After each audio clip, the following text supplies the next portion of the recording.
Muslim, from my point of view, I believe Allah Ta'ala knew what was best for insan, and He sent down every single thing that is needed for a wholesome, decent society, and that will remain until the day of Qiyamah. Because when He said, Al-Yawm akmaltu lakum deenakum, He said He's completed deen. For me, that means there's nothing more that needs to get added. It's complete. And then the Prophet ﷺ, through his hadith, we come to understand that the Khairul Qurun, the first era of the Prophet ﷺ, his life, the Sahaba, Tabi'in thereafter, the kind of the great, and the ones after that as well. So the Prophet ﷺ, of course, Sahaba, Tabi'in, and the Tabu' Tabi'in thereafter, we refer to this as the Khairul Qurun, the best of all eras. So we believe that anything which of goodness will come, definitely you'll find it within the examples of this. Why is it important to mention this? And I'm saying this from the outset to kind of put, you can say, a statement there, so we have this yaqeen. Because nowadays the illness is, Muslims, we don't understand our deen. So then we look for outside things to validate what we do. It's like, because we've got this inferiority complex, because at this moment in time, the world's nazar is on Islam. And then sometimes people will come very challenging to say, is this part of your religion? Do you do this? Do you believe in this? Do you advocate, promote and advise this? And when we don't know don't have an answer, we become quite inferiority complex, defensive. I'm here to say this much, right? This is what I believe. If it proves to be right via science or anything else, I'm all for it. If it goes against it now, and apparently you think you've got one over me, I'm still going to stay firm on this, because my belief is, and this is not dogmatic, I have full yaqeen in this, that Allah Ta'ala didn't send down any silly rules.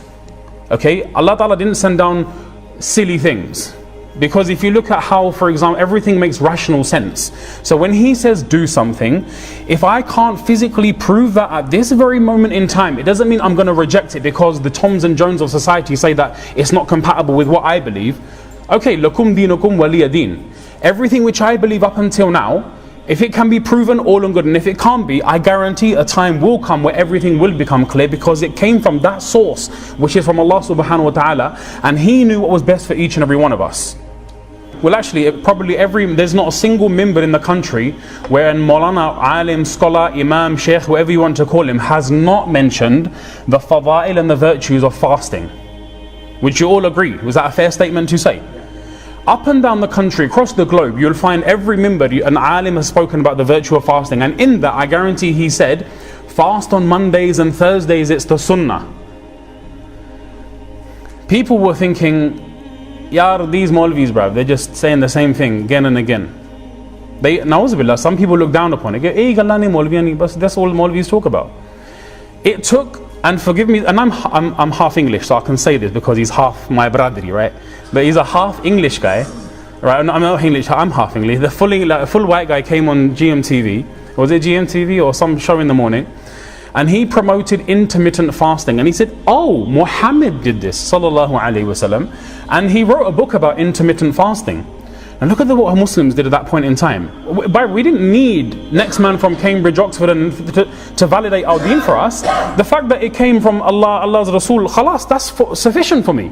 I don't need anything extra from an academic of the world to tell me that, oh, your religion's alright. Oh yeah, you know what, your deen's alright. So then I feel, oh mashallah, now I'm accepted. Listen, it took a guy to come on national TV to say, Muslims were told this Muhammad said this 1400 years ago. Muslims went all out, bro. Allahu Akbar, Islam is haqq, Allahu Akbar. 1400 years, Maulvis were screaming that from the minbar. You didn't pull up your sleeves then. It took a white English guy to come on TV who studied with a degree to tell you that your religion, an aspect of it was alright, and now you feel decent about it.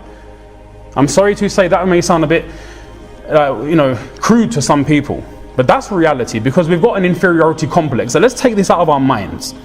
Why? Because some people may be sitting here with a lens of a liberal idea, a secular idea, and so on. I'm here to challenge any view in the world. I say Islam promotes the most wholesome, decent way of living and being, and that's my belief, and that's why I've chosen to be a Muslim. I've chosen to be a Muslim.